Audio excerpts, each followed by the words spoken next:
Iran Israel మధ్య 12 రోజుల యుద్ధం ముగిసింది. మంగళవారం తెల్లవారుజాము నుంచి యుద్ధ విరమణకు ఇరాన్ ఇజ్రాయెల్ అంగీకరించినట్లు అమెరికా అధ్యక్షుడు ట్రంప్ ప్రకటించారు. కాల్పుల విరమణ ఒప్పందం అమల్లోకి వచ్చిందని సామాజిక మాధ్యమం ట్రూత్ ద్వారా ప్రకటించారు.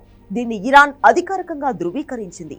మరోవైపు ఇజ్రాయెల్ సైతం ట్రంప్ కాల్పుల విరమణ ప్రకటనను ఆమోదించింది. ఇజ్రాయెల్ ప్రధానమంత్రి బెంజమిన్ నెతన్యాహు ప్రకటించారు.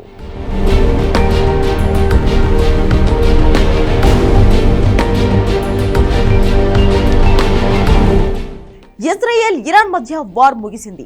ఇరాన్ కాలమానం ప్రకారం ఉదయం 7:30 గంటలకు యుద్ధ విరమణ అమల్లోకి వచ్చినట్లు ఇరాన్ వెల్లడించింది. యుద్ధ విరమణపై ఇరాన్ ప్రకటన చేసిన తర్వాత ఇజ్రాయెల్ కూడా ధృవీకరించింది.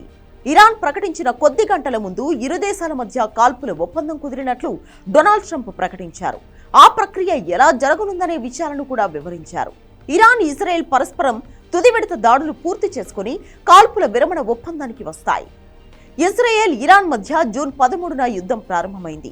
తొలుత ఇజ్రాయెల్ దళాలు ఇరాన్పై ఎయిర్ స్ట్రైక్స్ చేశాయి.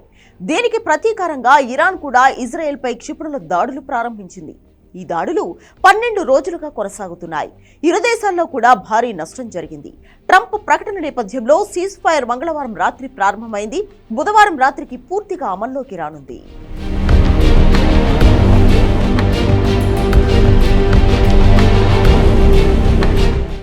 ఈ సీజ్ ఫైర్ 2 దశల్లో అమలవుతుంది. మొదటి దశలో ఇరాన్ 6 గంటల్లో తన సైనిక చర్యను ఆపుతుంది. 12 గంటల పాటు యుద్ధాన్ని నిలిపివేస్తుంది. రెండో దశలో 12 గంటల అనంతరం ఇజ్రాయెల్ కూడా యుద్ధాన్ని ఆపుతుంది. ఈ విధంగా 24 గంటల అనంతరం యుద్ధం అధికారికంగా ముగుస్తుంది. ఈ సమయంలో ఇరాన్ ఇజ్రాయెల్ ఒకదానిపై ఒకటి గౌరవంతో శాంతిగా వ్యవహరించాలని కోరారు. ఇరాన్ ఇజ్రాయెల్ కి ట్రంప్ శుభాకాంక్షలు తెలియజేశారు. ఈ 12 రోజుల యుద్ధాన్ని ముగించేందుకు ధైర్యం, సాహసం మరియు తెలివితేటలతో వ్యవహరించిన ఇరాన్ ఇజ్రాయెల్ ను అభినందించారు. ఈ యుద్ధం సంవత్సరాల తరబడి సాగవచ్చని, అది మొత్తం పశ్చిమ ఆసియాను నాశనం చేయొచ్చని ట్రంప్ అన్నారు. అయితే ఇప్పుడు దానికి ముగింపు వచ్చిందని, మళ్లీ అలాంటిదేం జరగకూడదని ట్రంప్ ట్రూత్ లో వెల్లడించారు.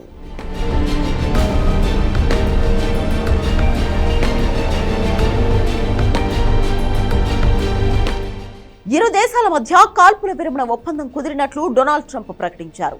ఆ తర్వాత కొంతసేపటికే దాడులను ప్రారంభించాయి.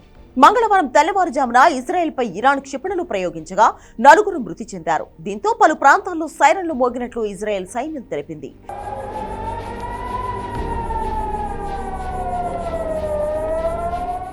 ఇరాన్ విధించిన గడువు ముగిసిన గంట తర్వాత టెహ్రాన్ క్షిపణులు వస్తున్నాయంటూ ఇజ్రాయెల్ తమ పౌరులకు హెచ్చరిక చేసింది.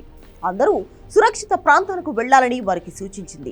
ఐడిఎఫ్ తర్వాత ఇజ్రాయెల్లో సైరన్ల మోత మోగింది.